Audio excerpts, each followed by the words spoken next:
Welcome to our channel, where we explore the most gripping true crime mysteries.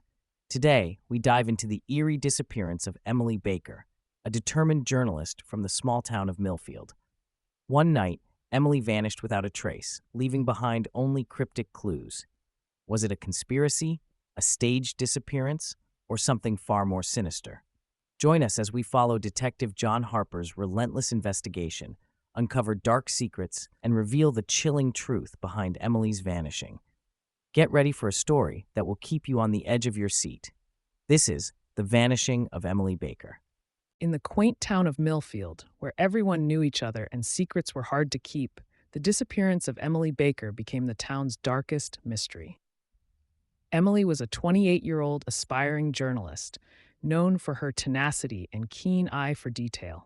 She lived alone in a charming, old cottage on the outskirts of town, surrounded by dense woods. On the evening of July 15th, 2010, Emily vanished without a trace.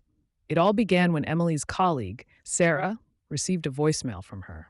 Emily's voice was frantic, whispering about a groundbreaking story she had stumbled upon. She mentioned something about a conspiracy involving powerful figures in town, but before she could divulge more, the call abruptly ended.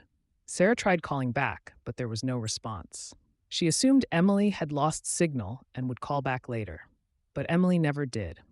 The next morning, Sarah visited Emily's cottage, worried about her friend's sudden silence. She found the front door slightly ajar. Inside, the house was eerily quiet, and Emily was nowhere to be found. Her phone lay on the kitchen counter, with several missed calls and texts.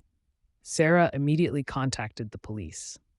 Detective John Harper, a seasoned investigator with a reputation for solving the most perplexing cases, was assigned to the case. Harper meticulously examined the cottage.